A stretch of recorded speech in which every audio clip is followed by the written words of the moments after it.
Hello and welcome to episode 84 of Ready to Mosh. This is number 6 of our interviews from Bloodstock, and in this one, Kev had a chat with Neil and Dave from Elimination. Thanks to Dan at DC Sound Attack for arranging this one for us. Enjoy. So we are in the press area yet again, because that's where we've been all weekend. Where you live. Pretty much.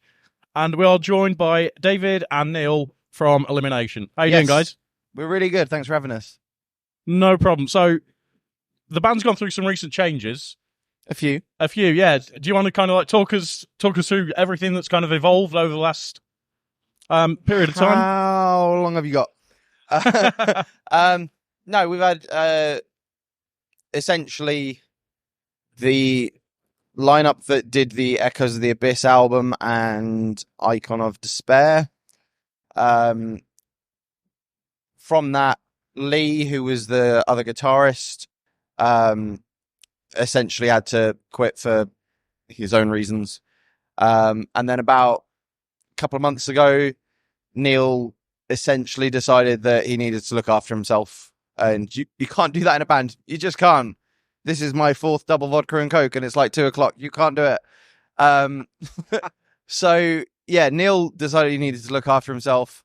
Me and him had a long discussion with Gus about what that means for Elimination going forwards. And essentially that ended up with me moving on to vocals as well as guitars and finding new people such as Neil and Marcus, who's somewhere. I don't know where he's gone. He's just, it's like his 2nd festival ever. So like, it just disappeared into the ether. He's living the dream. Yeah. I think I spoke to him and I was really surprised because I thought he'd just been here before, like loads, because I just assume everyone has. And he was like, no, I went to Slam Dunk once, and this is my 2nd festival. He's probably running around like a kid in a candy store going, Yeah. wow, band! Everything I could ever want all at once. Yeah. So you played the Jaeger stage in 21. Yeah. What's it like moving up to the bigger stage? Fantastic. Like it's exactly what we wanted out of playing the Jaeger stage, was to be invited back. We had a crowd surfing wheelchair in 21. We had someone holding up the sticks that hold up the tent. Someone literally had to hold one of them up because there was a pit going round it and it was just getting battered.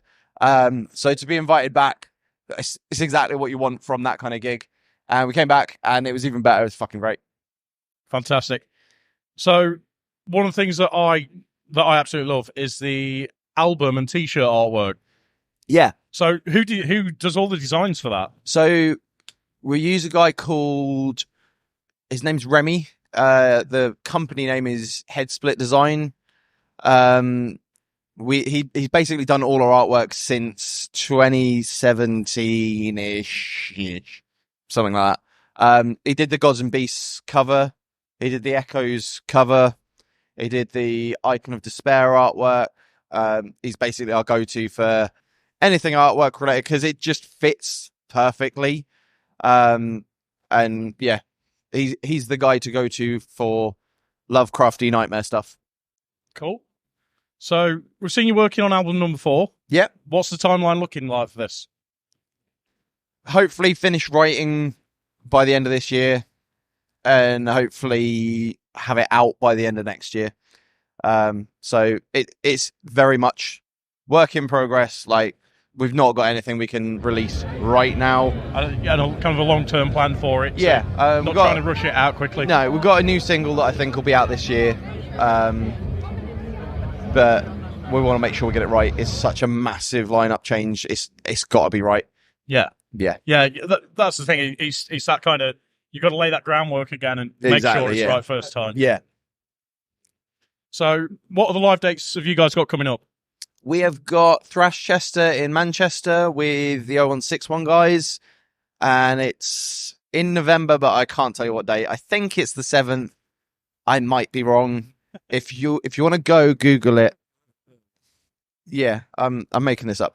Yeah, that'll be really good. It's got Shrapnel, Reaper, like loads of others on it. Just proper thrash day. Thrash day, yeah. Proper thrash day, and that'll be so good. Like, we love playing with Shrapnel. Chris, their guitarist, has done a lot of work on our videos, and other Chris, their drummer, stood in for us a couple of times when we needed a drummer. So, cool. yeah, like we love those guys. They're great.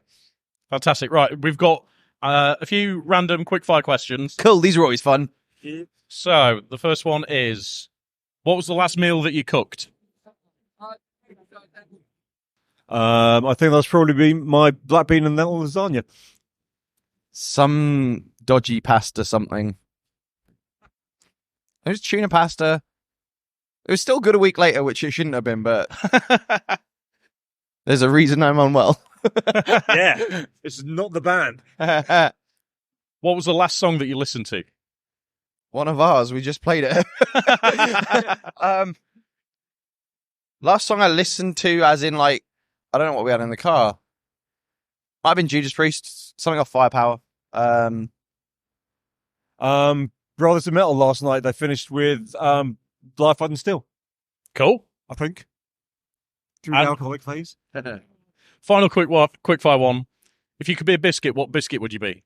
I love that question. Fuck.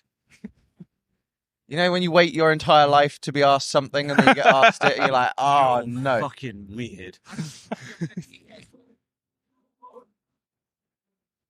It might be a Jaffa cake.